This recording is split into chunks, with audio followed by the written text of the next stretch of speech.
Meus irmãos, cada ano, no dia 1 de novembro, a Igreja celebra a festa de Todos os Santos. Que significado tem celebrar esta festa de Todos os Santos? Felizmente, graças a Deus, há muitos santos canonizados e a Igreja não consegue ao longo do ano celebrá-los todos. Além desses santos canonizados, existem muitos outros, certamente, que são santos, que foram santos na sua vida. E também a Igreja quer dizer-nos isso ao celebrar a festa de todos os santos. Não são apenas os que estão canonizados, mas todos aqueles que, embora não sendo canonizados, viveram de facto uma vida de santidade neste mundo. Este é o primeiro sentido da celebração desta festa.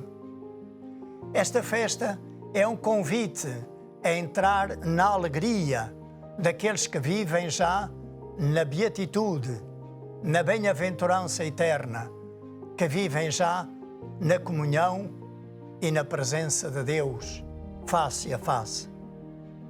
É, portanto, com júbilo, com alegria, que nós somos chamados a celebrar esta festa solene de todos os santos.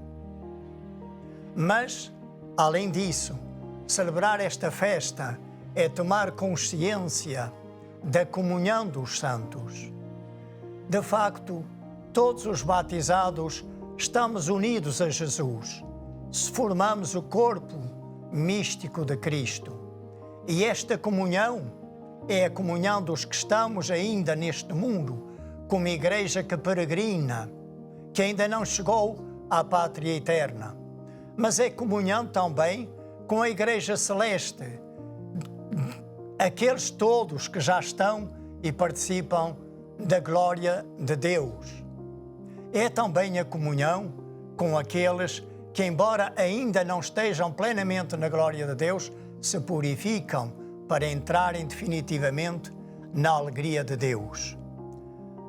Celebrar esta festa, portanto, meus irmãos e minhas irmãs, é tomar mais profunda consciência de que a fé cristã não é apenas uma fé individual, é sempre uma fé comunitária. É como o povo de Deus que nós acreditamos e, portanto, estamos em comunhão com todos e todas aqueles que acreditam, os que ainda vivemos neste mundo, mas os que já vivem já sem precisar da luz da fé na presença de Deus. Viver este sentido da comunhão é fundamental para que a vida cristã em nós cresça. A comunhão com a comunidade à qual pertencemos, à comunidade cristã à qual pertencemos, através da participação, sobretudo, da Eucaristia dominical, mas também nos nossos compromissos, nas atividades pastorais e social-caritativas que a comunidade cristã possa ter e desenvolver. É, portanto, uma festa de comunhão, de termos a consciência de que a nossa fé não a vivemos isoladamente, mas em comunhão com os que cá estamos, com os que já partiram também. A santidade é um apelo que, ao celebrar esta festa, chega até nós. De facto, Deus chama não apenas a alguns, mas todos os seres humanos à santidade. Ele mesmo diz, na sua palavra, no livro Levítico, sede santos, porque eu sou santo. Ao criar-nos à sua imagem e semelhança, Deus criou-nos para a santidade. Mas a santidade, o que é? A santidade não está no fazer milagres, não está em ter revelações particulares, experiências místicas. Isso são dons que Deus pode dar a quem entender, mas não definem, de facto, a santidade. A santidade não é outra coisa do que a vida do próprio Jesus em nós, a vida divina, portanto, de santidade do próprio Jesus, que acontece em nós pelo nosso trabalho, pelo nosso empenho em viver em conformidade com a Palavra de Deus, mas, sobretudo, pela ação do Espírito Santo, porque é Ele que nos vai tornando cada vez mais santos, cada vez mais à imagem e semelhança de Jesus Cristo, cada vez mais filhos no Filho, filhos de Deus por participação na vida divina de Jesus Cristo. A santidade, por isso, nunca é algo já adquirido definitivamente. Estamos sempre em crescimento. Na vida da fé, na vida espiritual, quando nós pararmos e dissermos que já fizemos o bastante, começamos a andar para trás. Não só não ficamos onde estamos, senão que regredimos, voltamos para trás. A santidade, portanto, é um caminho que o Senhor Deus nos propõe enquanto vivemos neste mundo. Um caminho que somos chamados a percorrer não sozinhos, mas com a força e a graça do Espírito Santo, de mãos dadas com os irmãos que creem como nós queremos, com a ajuda também dos santos, entre os quais e acima de todos a Virgem Mãe. A santidade não se vive, portanto, como um desafio único, feito só a mim, mas como um apelo comum a todos, não apenas àqueles que já acreditam em Jesus, mas a todos os seres humanos, porque foi para a santidade, ou seja, para a participação na sua própria vida, que é santa, que Deus nos criou e à qual Ele nos chama. É na medida em que nós nos santificamos, em que nos tornamos santos, que nos realizamos verdadeiramente como seres humanos. A realização humana não está apenas no desenvolvimento, na expansão dos dons naturais que nós tenhamos, sejam bens, sejam dons, capacidades naturais. Não.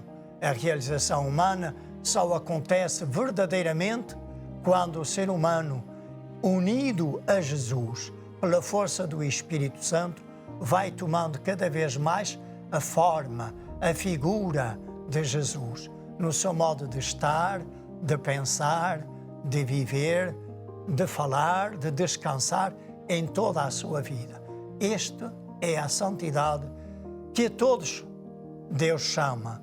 Esta é a santidade que pode trazer milagres ou não trazer, porque o grande milagre que Deus faz é precisamente o milagre de nos ir transfigurando, transformando progressivamente até que Ele seja tudo em nós. Como dizia São Paulo, já não sou eu que vivo, é Cristo que vive em mim. Então, que fazer para crescer na santidade? Que caminhos tomar? Que meios usar? Podemos sintetizar em dois aspectos. Um aspecto positivo, e é aquele aspecto que me parece o mais essencial, aquele que Jesus resumiu com estas palavras, falando dele mesmo: o meu alimento é fazer a vontade do Pai. Ou seja, aquilo que dá sentido, razão de ser à vida, à missão que Jesus vive, essa missão que o Pai lhe confiou, é precisamente realizar a vontade do Pai. Portanto, a obediência à vontade de Deus é certamente um caminho simples e acessível a todos. Ninguém pode dizer que não é capaz. Sim, sozinho ninguém é capaz, mas com o auxílio de Deus, com a graça e o poder do Espírito Santo, nós podemos, como Jesus, aprender a dizer: faça-se em mim, cumpra-se em mim, estas palavras que a Virgem Mãe também disse: a tua vontade, a vossa vontade. É o caminho do viver a palavra de Deus. É o caminho de obedecer aos seus mandamentos, àquilo que Ele nos diz, que é fundamental para que nós permaneçamos em comunhão com Ele e em comunhão com os nossos irmãos, em comunhão uns com os outros. Há outro aspecto que eu diria negativo para procurar crescer na santidade é este: rejeitar o pecado, não pactuar jamais com o pecado. Pode a nossa fragilidade humana fazer-nos pecar, mas que o nosso querer seja não pecar. O autor da carta aos Hebreus escreveu: ainda não resististes até ao sangue como Jesus na luta contra o pecado. E a Virgem Mãe, na terra abençoada de Fátima, na última aparição, as suas últimas palavras foram: não ofendam mais a Deus, que já está muito ofendido. Então, meus irmãos e minhas irmãs, a santidade supõe esta luta contra o pecado, ou seja, contra tudo aquilo que nos impede de estar em comunhão com Deus e com os nossos irmãos. Em definitivo, a luta contra tudo aquilo que nos impede de viver o mandamento do amor a Deus acima de tudo e o amor ao próximo como a nós mesmos. Estas são, de uma forma muito simples, muito sintética, estas são as duas dimensões que nos poderão ajudar a crescer cada vez mais e sempre na santidade. No Evangelho deste dia 1, nós proclamamos as bem-aventuranças. E as bem-aventuranças são-nos propostas pela liturgia da Igreja precisamente como caminho certo e seguro de santidade. Mas reparem, chamam-se bem-aventuranças. São caminho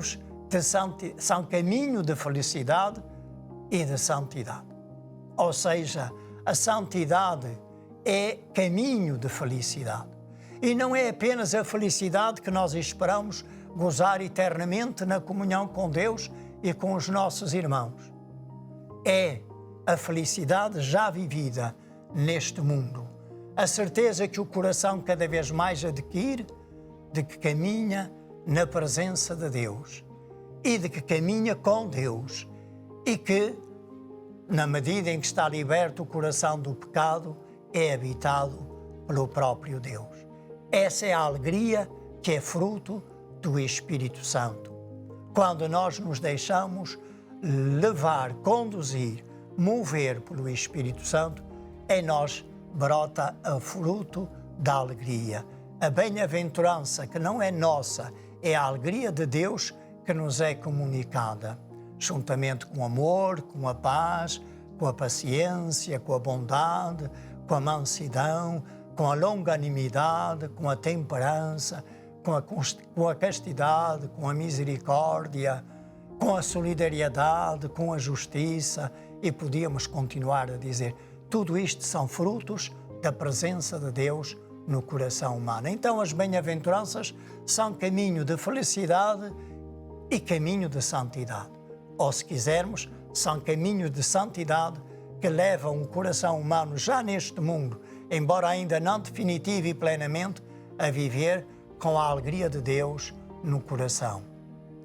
Meus irmãos e minhas irmãs, atenhamo-nos à primeira e à última das bem-aventuranças. Bem-aventurados os pobres em espírito, porque deles é o reino dos céus. Esta bem-aventurança diz-nos que é na medida em que nós nos fazemos humildes, pequenos como crianças diante de Deus, que nós podemos realmente, já neste mundo, ir recebendo a alegria de Deus e definitivamente entrar na alegria do seu reino, no céu, no paraíso, na comunhão de todos os santos. E a última bem-aventurança tem a ver com este estar capaz de, com Jesus, suportar a cruz que atravessa a vida humana, que bate de 1001 formas ao nosso coração. A cruz que todo o discípulo de Jesus é chamado a carregar com amor e por amor, movido pelo seu amor, seduzido pela sua graça, pela sua beleza, pela sua bondade, pela sua infinita misericórdia. Então, meus irmãos, que o nosso coração não tenha medo de, com Jesus, tomar a cruz de cada dia, porque bem-aventurados são aqueles que sofrem por causa do nome de Jesus. Que o Senhor a todos nos dê a graça e a bênção da santidade.